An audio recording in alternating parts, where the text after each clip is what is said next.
Hey everyone, Katie up here at the Academy, and I've just got my hands on our Spanish paper for this year, and I am absolutely thrilled for all of you guys. I'm not going to go through the first comprehension because obviously the majority of students will have done the second comprehension, that being the journalistic text, which is starting on page 8 of your exam.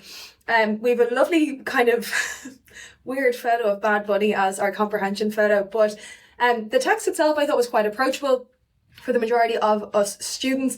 The title of it just means the triumph of Spanish music, or of music in Spanish. I'll be going through the actual comprehension questions myself later on, but I do want to just bring your attention to the synonyms question. So this is question 2 of our journalistic text, which is on page 9 of your exam. I thought we got 2 really nice synonyms in question 2, and then the middle one was a little bit mean. So again, I have no idea what the marking scheme is, so this is just my answers for this. Our first synonym question was the word increíble, which obviously means incredible. The answer I've put down for that is alucinante, which is, I don't know, kind of like, what way can I describe it? Like buzzing, or like full of light, or luminous, or like kind of like viral, something along those lines. And then the second question, which was what I thought was a little bit meaner, is the Spanish word auge, which the way that they've posed this on the text makes it look like a present tense verb. Usually we see if the word is a noun that they'll put an article in front of it, like un or el or something along those lines. They didn't really do that. The word auge in Spanish means like boom or surge or something.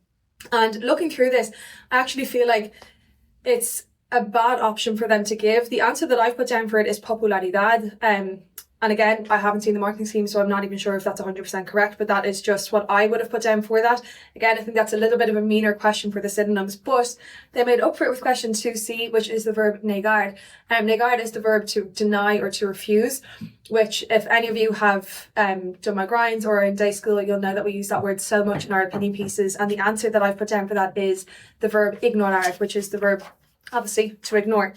Moving on then to page 10, I just want to go straight to question 4 of the journalistic text. And we had 2 very nice options for this rephrasing question. Our first option was se celebra, which means is celebrated. The option I've put down for that is hecha una fiesta, which is like has a party or something along those lines. And I think the one that you guys probably would have gone for yourselves is question 4B, which is recientemente, which means recently. You could have said something like en los últimos años, or en los años recientes, something along those lines for your 6 marks for that. Then we had our 2 short comprehensions, which again seemed fine.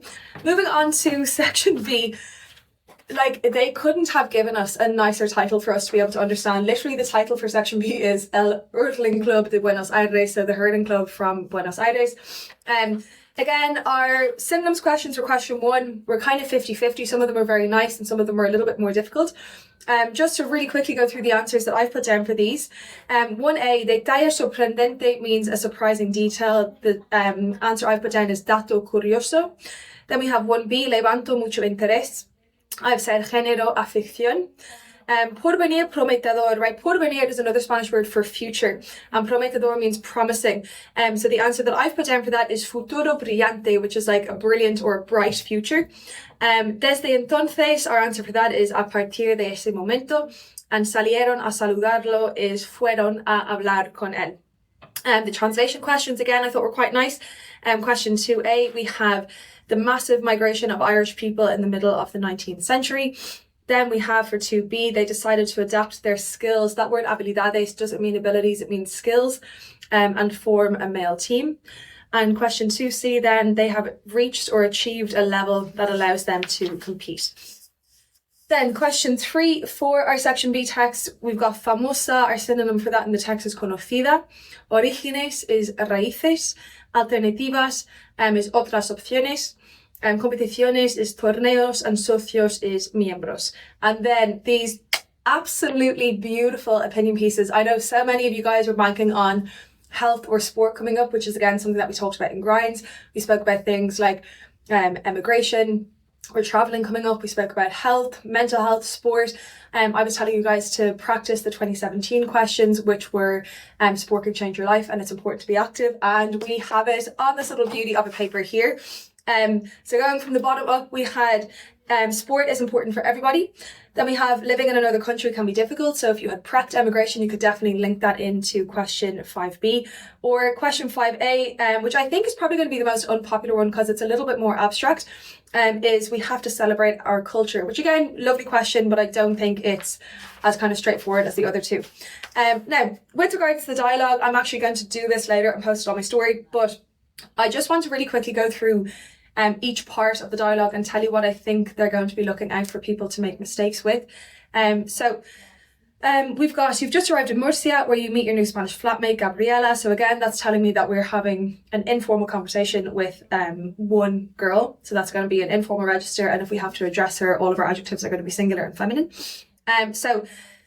We've just said that it was a long journey. So again, the Spanish word for long is largo. I had to get up very early, so tuve que levantarme muy temprano to get a bus to Dublin Airport. Then my flight was delayed. We saw that in a recent paper as well. You have two options to say that. You could say fue retrasado, or you could also say se retrasó. And then we have the words because of. Now, again, if any of you have been subject to me this year, you know that I have been shouting from the rooftops since September that the only way that you can say because of in Spanish is por, a causa de, or debido a. Okay, and then we've got, she says to us, where are your maletas, which is like your bags or your luggage. I only have my rucksack. Now, the Spanish word for rucksack is mochila. That is only spelled with one L, and it's one of the most commonly misspelled words that we see 6 years make. So many of you put two L's into it, which is incorrect. My suitcase didn't arrive from Dublin. They've given you the word for suitcase in what Gabriela said to you there. The airline, if you left the word for airline blank, that's really, really unfortunate because actually her response to what you've said there gives you the word for airline, which is aerolínea. So the airline is looking for it. I would say there, la aerolínea está buscándola, and they're going to call you when they find it. Now, for any of you guys looking for a H1, here is where you've got your kind of sneaky subjunctive. So we've got the word when, so cuando, and then an idea in the future. So when they find it, there's something that's going to happen in the future. So you're going to say something like cuando la encuentren. Then the next thing that we have to say, what I think is going to be something that could help you stand out, is if you translated the words for the worst thing correctly, which is lo peor. And then we've got, Gabriela responds and she asks us, have we met the owner of the apartment? So they've also told us there how to say, to meet someone for the first time. And they've also given us the word for owner, which we have to use in our response to that. So it's the word dueño. And then the next part down, we have to say that we are looking forward to meeting them. So I would say something like tengo muchas ganas de conocerles. And then where we've said if you find it difficult to speak the language, you could either say es muy difícil para mí, or if you're trying to get that idiomatic language in, some of you may have also said me cuesta or me cuesta mucho. And then our last part of the dialogue, ask her if she would like to go for something to eat with you. You could try that literally and use the verb like ir as the verb to go. Some of you may have gone again a little bit more idiomatic and said something like te gustaría tomar algo de comer conmigo. So again, that word with me, conmigo, is what they are going to be looking for there. I'm really hungry, tengo mucha hambre. Sorry guys, so bilingual. And you would love to explore the area and try typical dishes. The verb to try there that they're looking for is the verb probar. And then our last question, we have the diary entry or the note. Diary entry, our context here, which I hope the majority of you guys read. You have spent the year studying in Salamanca and you are returning home. Okay, so we have to be able to kind of tie that in to make sure that our answer is fully cohesive and understandable for the examiner. So the experience was amazing. Explain why. They're testing us on our knowledge of the past tenses there. 2 things you like about living in Spain. We're being tested on our understanding of how to form verbs like gustar. Describe a day trip that you took with your brother last month. Again, past tenses.